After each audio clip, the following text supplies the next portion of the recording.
beralih ke sesi tanya jawab aja dulu. Dan panitia telah memilih beberapa pertanyaan yang bisa dijawab oleh audiens.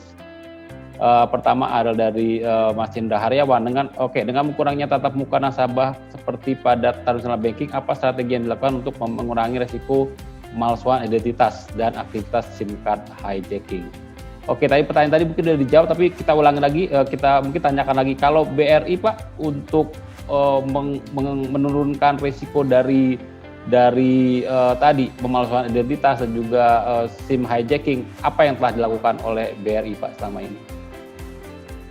Ya, kalau terkait SIM hijacking tadi, saya rasa ini bank nggak bisa sendirian, dan ini harus bareng-bareng dengan para mobile operators ya, karena penggantian tadi. Kalau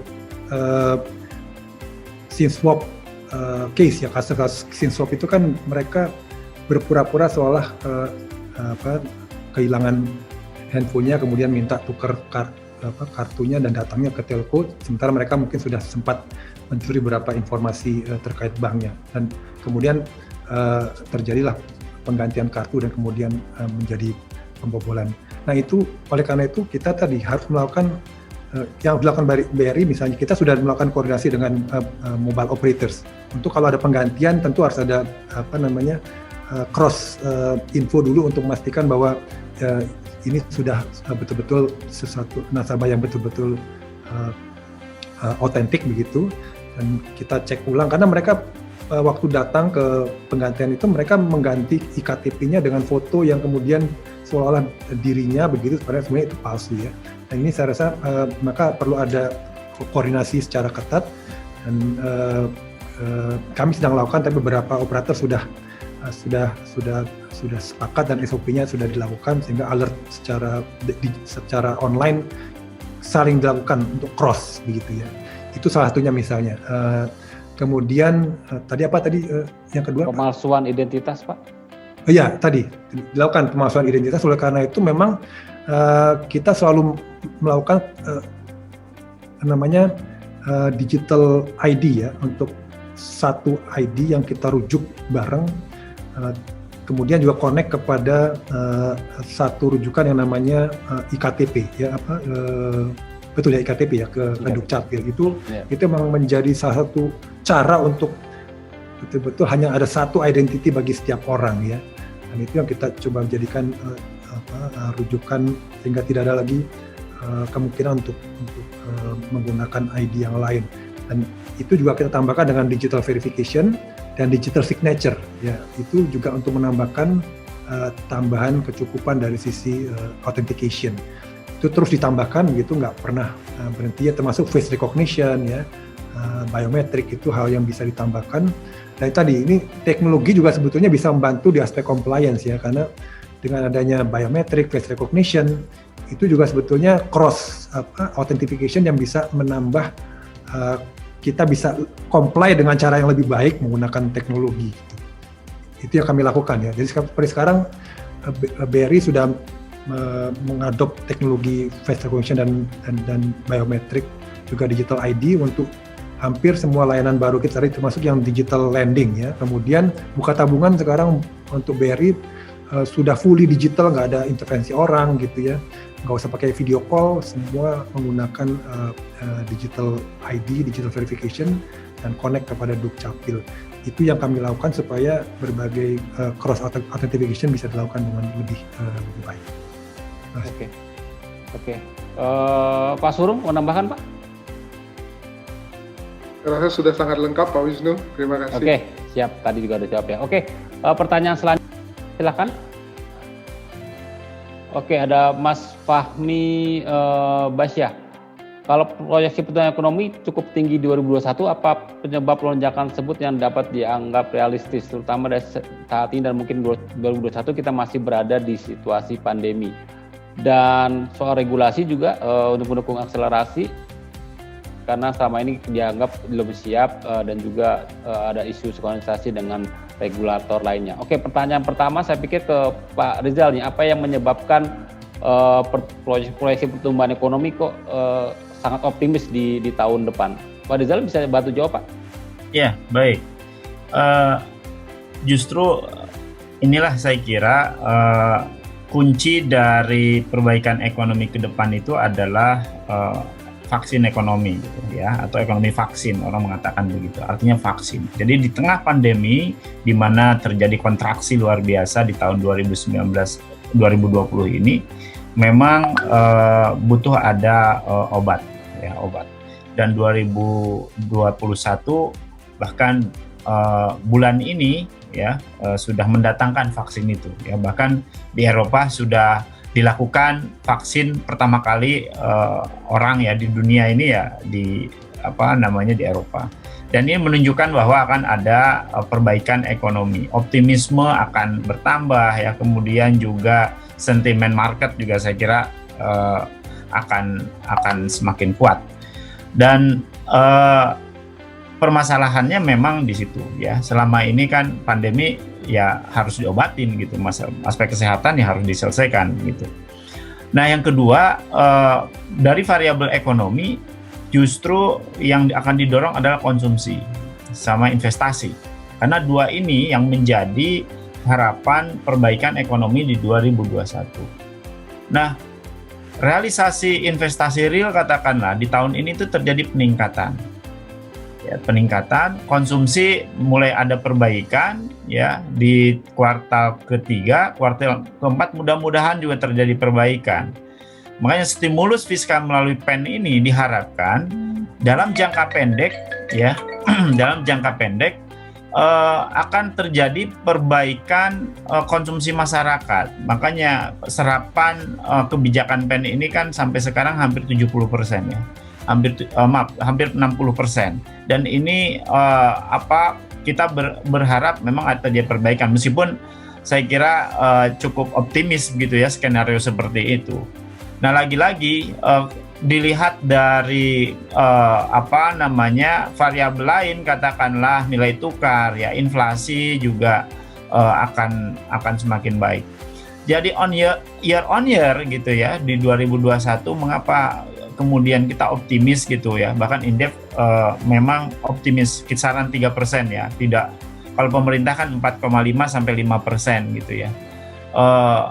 Kalau kami di angka 3% ini karena melihat pertumbuhan industri manufaktur ini juga bersama dengan ICOR kita ya, incremental capital of ratio kita justru masih di atas pertumbuhan ekonomi gitu, masih tinggi 6%-an gitu ya. Padahal pertumbuhan kita juga di 2019 saja kan dalam kondisi normal itu 5%. Jadi kisaran kalau kita kemudian seperti halnya tahun 2019 sepertinya berat gitu di 2021 ya. Paling dimungkinkan karena kan kemungkinan semester pertama itu katakanlah vaksin datang, mungkin kita akan lebih optimis dan akan semakin baik gitu. Tetapi kami meyakini bahwa optimisme perbaikan ekonomi di 2021 itu akan semakin baik dan didorong oleh konsumsi dan investasi. Ya, investasi real kita itu meningkat, FDI kita juga meningkat. Namun disayangkan lagi-lagi nih, transmisi terhadap sektor realnya itu lemah. Makanya peran perbankan dalam hal ini ya untuk mengakselerasi kemudian mempercepat koneksi antara pemodal dan juga pengusaha begitu ya, di industri, tidak hanya di industri besar tapi juga industri kecil, menengah, kemudian mikro, ekstra mikro. Ini menjadi challenge ke depan perbankan, apalagi melalui open banking ini gitu ya, atau digital banking ini. Saya kira saya memandang tahun depan tetap optimis, apalagi industri perbankan. Industri perbankan itu saya yakin akan maju pesat, bahkan bisa saja di jangka menengah itu bisa 2 kali lipatnya jika merangkul UKM. Jika merangkul UKM, mikro dan ekstra mikro itu, yang seperti tadi Pak Indra katakan. Ya, dan challenge-nya bayangkan UKM itu hampir 59 juta yang ada di kita. Sekarang turun produksinya 80%. Bagaimana supaya kita dorong minimum kembali lagi seperti 2019? Dan itu pasti terengah-engah gitu ya melalui fiskal pen itu. Nah, hanya tentu kan harus ada reguler dari perbankan ya untuk mengaksesibilitas mereka terhadap kredit, permodalan, ya, dan juga berbagai keperluan mereka terkait dengan bisnis mereka. Saya kira itu yang bisa saya sampaikan. Oke, satu lagi Pak Riza soal tadi regulasi, apakah soal open banking ini apakah Anda melihat bahwa regulasi pemerintah sudah memadai atau memang ada hal-hal yang perlu diperbaiki? Ya, setahu saya OJK ini sekarang sedang menggodok roadmap ya, makanya saya rekomendasikan agar mempercepat roadmap itu serta master plan di dalam pengembangan. Salah satu di dalamnya itu adalah digital ya, masalah digital, dan saya kira open digital ini akan sudah masuk gitu ya. Mungkin Pak Indra juga saya kira sudah tahu gitu ya terkait dengan isi dari master plan itu, dan sudah menyiapkan itu. Hanya saja memang lagi-lagi respon policy, kemudian juga sinergitas, koordinasi dengan para pelaku di industri perbankan, salah satunya misalnya yaitu harus sinergis gitu. Bahkan tadi disebutkan oleh Pak Surung gitu ya, kolaborasi ya. Kata kolaborasi ini menjadi kunci di dalam meningkatkan dan memajukan industri perbankan. Saya kira itu. Oke, terima kasih Pak Rizal. Pertanyaan berikutnya, dari Mas Kris Nugroho Priyo, bagaimana data banking bisa dijangkau di area restriktif kerja seperti di offshore project maupun remote area? Ini berarti bagaimana layanan digital banking bisa diakses di tempat-tempat yang mungkin secara koneksi atau jangkauan jaringannya masih terbatas. Kalau Pak Indra ada pengalaman soal ini Pak, ketika harus menjangkau area yang mungkin jauh dan mungkin agak sulit dari sisi komunikasi. Iya. Memang menariknya Indonesia ini kan lebih banyak air dibanding daratnya ya. Tentu challenging untuk menyediakan jaringan telekomunikasi. Jadi kalau BRI punya satelit itu sebenarnya karena itu gitu ya. Jadi kalau untuk di kota besar sebenarnya nggak perlu satelit, tapi karena BRI hadirnya di tempat-tempat yang remote ya, rural begitu, memang salah satunya memang satelit solusi, karena sejauh mata melihat ke langit dan bisa connect, bisa link kepada, bisa lihat satelit, maka dia bisa mendapatkan layanan perbankan begitu ya. Dan BRI contohnya memang hadir di beberapa kepulauan gitu. Kebetulan juga BRI punya 4 kapal sekarang ya, kapal apa namanya itu teras kapal ya. Jadi kami punya 4 kapal yang beroperasi ada di Kepulauan Seribu, ada di Kepulauan di Labuan Bajo tuh ya, kemudian di Maluku, kemudian di Natuna. Ini juga dalam rangka sebenarnya menjangkau saudara-saudara kita yang memang daerahnya remote gitu, dan mereka bisa dapat layanan banking secara bergiliran memang dengan adanya itu. Itu sih yang kami sudah lakukan begitu untuk menjangkau saudara kita yang di tempat-tempat yang tadi ya di offshore begitu, yang kemudian di kepulauan-kepulauan yang memang tidak semua punya jaringan begitu. Beberapa solusinya seperti itu, dan satelit salah satu juga cara untuk bisa connect pada tempat-tempat yang remote begitu. Demikian. Dan kami harap juga inisiatif pemerintah Indonesia melalui Kominfo untuk membuat satelit palaparing itu juga dapat membantu mengakselerasi jangkauan komunikasi saudara-saudara kita di daerah remote ya, supaya mereka juga dapat mengakses internet dan juga nanti juga dapat mengakses produk perbankan yang dapat membantu kehidupan mereka. Semoga komitmen tersebut dapat terus dilakukan supaya kita bisa lebih maju lagi sebagai bangsa. Oke, waktu sudah makin mepet ke jam 12, mungkin pertanyaan terakhir ya Pak Selin ya, atau dua lagi? Masih 2 lagi. Oke, satu pertanyaan keempat dari Mbak Mawardi. Selamat pagi, izin bertanya dan masih menarik terkait API dan penerapan open banking. Sejauh mana kontrol banking financial player terhadap data yang digunakan dalam API dan tidak menjadi bumerang dalam menerapkan open banking tersebut? Oke, regulasi seperti apa? Oke, Pak Indra mungkin bisa jawab pertanyaan ini Pak. Jadi ketika di open sebenarnya kontrol terhadap data yang BRI miliki terhadap data yang diakses oleh mitra-mitranya itu bagaimana mengelolanya Pak?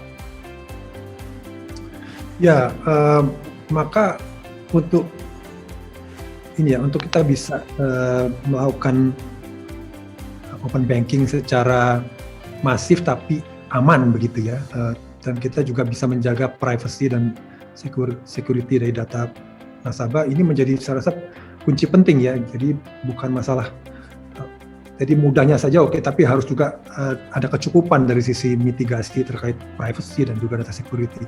Oleh karena itu compliance ya kepada standar-standar yang sudah ditetapkan terkait dengan open banking menjadi penting. Oleh karena itu kayak BRI untuk open bankingnya kami lakukan sertifikasi ya yang memang mempersyaratkan security yang tinggi, misalnya PDS, PPS, lupa. PPACDSS ya. Itu adalah itu yang harus dipenuhi itu. Kemudian PSD2 itu juga mempersyaratkan yang seperti itu, dan kemudian juga kita lihat data privacy sekarang sudah mulai lebih diatur ya, karena kita tidak bisa menghindari di era digital ini kemudian data menjadi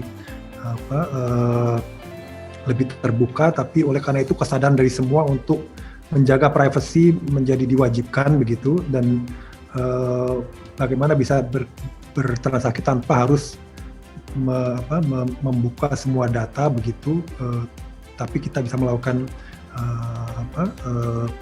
layanan pada tingkat yang dibutuhkan tanpa harus melanggar aspek privacy dan security. Itu juga hal yang terus dikembangkan dan saya rasa juga akan diundangkan ya untuk kita bisa melakukan seperti itu, karena memang sudah tidak bisa dihindari bahwa kita saling connect begitu. Nah tadi antara lain dilakukan oleh kami dengan menggunakan comply berbagai standar PSD2 dan juga PCI DSS begitu. Kemudian juga ditambah teknologi, tadi Pak Surung mengatakan menggunakan AI. Jadi kami juga untuk menghadapi yang seperti ini dengan kompleksitas yang makin besar, maka nggak bisa lagi dengan cara-cara biasa dan harus paduan antara people dan teknologi, termasuk menggunakan AI untuk membaca pattern-pattern yang anomali dengan cepat dan kemudian melakukan action dengan cepat. Itu juga hal yang dilakukan. Terima kasih. Oke, terima kasih. Kalau Pak Surung, secara teknologi emang memungkinkan tuh Pak ya, bahwa API atau open banking dibuka gitu, keamanan tetap terjaga, tapi juga secara akses data juga terbuka. Itu di secara teknologi memang dimungkinkan tuh Pak ya, menjaga keamanan tersebut. Baik, Mas Pak Wisnu. Memang penting sekali adanya standarnya. Salah satu yang saat ini sedang digalakkan oleh BI setahu saya, BI dan mungkin OJK ya, adalah standarisasi dari API-nya sendiri. Jadi di situ dibahas tentang standarisasi dari datanya, standarisasi dari teknisnya, termasuk security dan compliance-nya. Jadi kalau semua bank fintech itu merefer ke standarisasi API itu, seharusnya kita bisa mendeliver services dengan aman juga. Ya. Tentu ditambah lagi dengan teknologi seperti tadi anti-fraud lah, berbasis AI. Jadi secara regulasi memang sudah disiapkan regulatory framework-nya, blueprint-nya, tapi memang banking juga perlu semakin inovatif dari sisi teknologi untuk menghindari sophisticated fraud atau attack ya. Mungkin ya, itu. Ya. Oke, berarti secara teknologi bisa, secara regulasi juga mungkin sebentar lagi OJK atau BI akan mengeluarkan regulasi yang lebih menjamin dari keamanan open banking tersebut Pak ya. Oke, kita masuki pertanyaan terakhir, Sherin ya. Oke, pertanyaan terakhir adalah dari Pak Yakobus Juliat Moko. Saya rasa tantangan terbesar adalah pemerataan infrastruktur pendukung di wilayah Nusantara, terutama suburban dan rural. Belum lagi jika kita berangkat teknologi. Oke. Bagaimana industri keuangan mendorong pemerataan infrastruktur teknologi dan isu literasi keuangan dan teknologi, terutama di segmen rural dan luar Jawa. Tadi kayaknya soal infrastruktur sudah dijawab, mungkin soal isu literasi nih, mungkin bagaimana sebenarnya saudara-saudara kita yang mungkin sama ini belum terbiasa dengan akses perbankan tuh mulai mengenal produk perbankan dan kemudian memanfaatkannya. Kalau dari BRI Pak, dari pengalaman selama ini bagaimana tuh Pak meningkatkan isu literasi ataupun tantangan di sisi di sisi literasi dari pengguna? Ya, jadi untuk transform atau merubah budaya atau adopt kepada kebiasaan baru memang tidak mudah, dan saya ingin bilang bahwa kita secepat yang paling lambat begitu ya. Jadi perubahannya akan secepat yang paling lambat. Nah, paling lambatnya pasti masalah dengan digital adalah analog begitu ya, bukan digitalnya tapi analognya, berarti orangnya, bukan digitalnya begitu ya. Oleh karena itu memang apalagi BRI yang memang melayani di segmen mikro, ultra mikro. Kalau kita bicara penetrasi mobile sebetulnya sudah hampir 95%, tapi orang menggunakan itu lebih untuk komunikasi atau social messaging begitu ya. Tapi mereka belum nyaman kalau untuk layanan keuangan atau untuk pinjaman atau untuk berbagai transaksi keuangan. Nah, oleh karena itu BRI memang salah satunya memanfaatkan jaringan people network-nya. Kami ada agen-agen billing, agen-agen yang sekarang sudah jumlahnya ada 450.000, ada di sekitar 60.000 desa. Itu juga bagian dari penyuluh-penyuluh digital ya, yang bisa memberikan bagian dari sosialisasi untuk kepada adopsi kebiasaan baru. Kemudian kami juga ada mantri-mantri ya, account officer para mantri kami yang sekarang jumlah ada 30.000, itu yang melakukan layanan secara O2O, online dan online to offline. Jadi masih ada human touch, tapi kemudian dari account officer-nya ke sistem itu semua digital. Nah, ini juga cara-cara yang kita pakai untuk O2O dan juga kemudian melalui agen. Di samping kalau yang sudah ready ya silakan langsung menggunakan fully digital. Nah, jadi kami akan fungsikan para account officer, para agen ini sebagai penyuluh-penyuluh digital, itu yang dilakukan oleh BRI. Demikian. Oke, terima kasih. Karena waktu sudah mendekati jam 12, kita sebenarnya harus mengakhiri dari sesi webinar ini. Namun sebelum kami tutup, saya ingin meminta closing statement dari masing-masing panelis. Karena tema acara ini adalah Outlook, maka saya akan mencoba menanyakan kepada masing-masing panelis, apa sih prediksi Anda terhadap perkembangan digital banking dalam 1 atau 2 tahun ke depan? Bisa dimulai dengan Pak Rizal, Pak. Prediksi apa Anda, Pak, terhadap digital banking ini dalam 1-2 tahun ke depan? Baik, satu keniscayaan perbankan harus mengarah dan juga open banking dan digital banking ini menjadi keniscayaan lah gitu ya. Dan kalau ingin maju gitu ya, dan ini memang challenge bagi perbankan, kalau ingin maju perbankan maka ya mau tidak ada tawar-menawar lagi, ya harus melakukan ini. Tapi lagi-lagi ada challenging-nya apa? Ya, challenging-nya adalah tidak hanya dari aspek teknologi yang notabene teknologi ini melakukan efisiensi di dalam transaksi, tapi bagaimana mentransmisikan tadi kapital yang selama ini ternyata ke sektor realnya itu sangat kecil, ya. Padahal di sektor keuangan sangat banyak begitu. Nah, ini yang saya kira digital banking menjadi kunci untuk bottleneck ini gitu ya. Dan saya memandang yang terakhir adalah bahwa digital banking bisa meningkatkan pangsa PDB perbankan bisa lebih dari dua kali lipat ya. Sekarang katakanlah 2,5% terhadap PDB nasional. Jika ini betul-betul dioptimalkan, bahkan tadi ada kata kunci bahwa kolaborasi antar perbankan kemudian juga antar fintech begitu, ini justru akan melid kinerja dari industri perbankan ini bisa 2 kali lipatnya. Bisa jadi 2022 bisa 5% atau 2021 bisa saja 5% akan meningkat 2 kali lipatnya. Saya kira itu. Oke, sebuah optimisme yang harus ditangkap tuh oleh teman-teman dari industri perbankan kayaknya. Oke, kalau Pak Indra, Pak, prediksi digital banking dalam 1 atau 2 tahun ke depan, kira-kira seperti apa, Pak? Ya, saya rasa itu harus menjadi strategi utama ya bagi bank begitu, karena kita juga bank harus juga bisa menekan overhead cost begitu. Kemudian juga bagaimana menekan operational risk. Saya rasa jawabannya adalah digital, dan ada 2 saya rasa nanti penggeraknya ya. Satu yang memang kita akan masuk ke kolaboratif ekonomi, maka open banking saya rasa harus menjadi arah dari setiap bank, dan memang nanti jurinya adalah customer. Oleh karena itu bank harus transform. Kalau bank nggak transform ya dia menjadi nggak relevan. Oleh karena itu open banking ini bagusnya adalah kita bank ini harus adapt gitu dan transform supaya relevan ya. Dan kita terima kasih adanya fintech, adanya teman-teman digital ecosystem yang memberikan dengan inovasinya, ada cara-cara yang baru dengan bisnis model yang baru untuk memberikan layanan yang sama. Oleh karena itu ke depan saya rasa open banking akan menjadi arah, dan bank harus transform secara regional, adapt dengan kepada arah transformasi digital ini.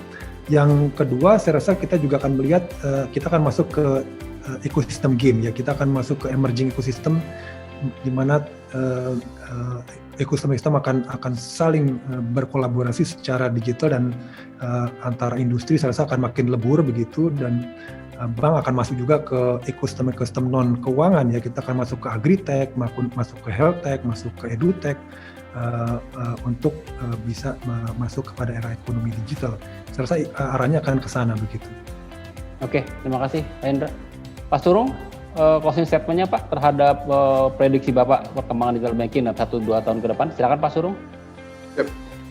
Saya rasa ini akan semakin terakselerasi ya, karena kita tahu kayak tadi no turning back ya. Experience kita di masa pandemik ini membuat kita tidak mungkin lagi melakukan financial transaction seperti kita sebelumnya gitu ya. Jadi saya merasa digital banking ya, digital disruption di perbankan itu akan semakin terakselerasi, karena ini tadi kayak Pak Indra bilang itu menjadi key strategi ya, karena bisa dipastikan bank yang nggak digital akan ditinggalkan, karena tidak mungkin lagi kita berinteraksi seperti dulu dengan banyak physical interaction. Jadi itu pertama. Terus kedua, area-area yang akan mungkin di-disrupt secara digital adalah kita melihat ada beberapa, misalkan satu customer experience ya, untuk drive revenue ya. Misalkan digital onboarding, tadi Pak Indra bilang bagaimana tidak perlu tatap muka, bahkan video call sama sekali tidak diperlukan. Itu menurut saya akan banyak diikuti oleh banyak banking lain gitu ya. Jadi customer experience yang at the end drive revenue generation. Omnichannel, misalkan omnichannel strategi. Kemudian yang kedua, kita akan melihat disruption juga di sisi technology innovations ya. Tadi open banking adalah salah satunya. AI driven decision making ya, itu juga sangat marak ya. Bagaimana dengan AI maka kita bisa decision makingnya menjadi lebih lebih efisien dan lebih agile, time to marketnya juga bisa lebih cepat. Nah, innovation lewat fintech ya, kolaborasi dengan fintech, saya rasa ini menjadi area disruption yang akan semakin marak ya, karena kita lihat tumbuh suburnya fintech di Indonesia, dan mereka semua selalu ingin berkolaborasi dengan bank, karena ada beberapa kekuatan bank yang mereka tidak punya. Jadi saya melihat itu area lain. Kemudian yang ketiga adalah digital disruption untuk improve profitability dari perbankan itu sendiri. Tadi Pak Indra bilang bahwa bagaimana untuk menurunkan cost of operation misalkan lewat digitalisasi ya. Bagaimana untuk kita bisa manage compliance, karena compliance ini makin mahal karena apa? Regulation makin banyak. Nah, bagaimana kita menerapkan misalkan teknologi untuk kita bisa comply regulasi dan menjadi lebih efektif dan lebih murah. Belum lagi kita bicara mengenai cloud misalkan. Cloud juga menurut saya akan mulai ya, apakah itu bentuknya private cloud, virtual public cloud atau hybrid. Kita akan melihat bahwa adopsi cloud ini juga akan semakin marak di sektor perbankan, karena itu akan mendorong business agility ya, dan juga efisiensi ya pada akhirnya. Mungkin F5 sendiri bisa membantu, dan kita senang bisa berpartner dengan customer kita dalam journey customer kita, terutama dari sektor banking dan fintech ya. Oke, terima kasih Pak Indra, Pak Rizal, juga Pak Surung atas closing statement-nya. Saya pikir saya sudah menjawab beberapa pertanyaan, 3 pertanyaan utama yang tadi saya coba tampilkan di depan tentang apa sih yang ingin dicapai di webinar ini. soal pertanyaan bagaimana kondisi makroekonomi dan perubahan perilaku masyarakat dalam mengaruhi perkembangan digital banking, saya pikir tadi sudah terjawab bahwa kondisi ekonomi akan membaik di tahun depan seiring aktivitas ekonomi yang juga perlahan kembali normal. Kemudian di sisi lain adopsi konsumen dalam mengakses layanan digital juga semakin tinggi dan akan bertahan kayak di masa mendatang. Jadi ada momentum besar bagi industri perbankan untuk menangkap peluang itu tersebut ketika terjadi perubahan dari sisi konsumen maupun peluang di industri finansial. Kemudian apa sih yang dilakukan oleh pelaku industri untuk menjawab perubahan tersebut? Saya pikir tadi Pak Indra menyebut saat ini mantranya adalah kecepatan, gitu Pak ya. Jadi seperti BRI berhasil lakukan, itu kecepatan itu bisa dicapai dengan kolaborasi, dengan konsep open banking dan kolaborasi dengan berbagai pihak. Jadi open banking seharusnya menjadi modal bagi industri perbankan di depan. Kemudian apa saja peluang yang muncul di masa depan dan dapat diraih dengan konsep digital banking? Saya pikir tadi kita juga bisa terjawab bahwa peluangnya tuh mulai dari konsumen bangun tidur sampai tidur lagi itu sudah ada peluang tersebut. Jadi mulai dari tadi investasi, pinjaman, kemudian juga transfer dan segala macam, bahkan sampai ke ekosistem baru yang tadi disebut seperti agritech dan edutech. Jadi ada peluang besar sebenarnya yang terbuka dari konsep digital banking ini, dan semoga itu akan dapat dimanfaatkan oleh teman-teman semua para pelaku bisnis di industri perbankan untuk menangkap peluang tersebut. Mungkin demikian kesimpulan singkat yang bisa saya berikan. Ulasan lebih mendalam dapat disimak di artikel kami di Info Komputer, dan juga kami nanti akan menerbitkan semacam white paper yang akan menyimpulkan dari acara ini. Jadi jangan lupa untuk menyimak artikel kami, dan juga kami juga menyarankan Anda semua untuk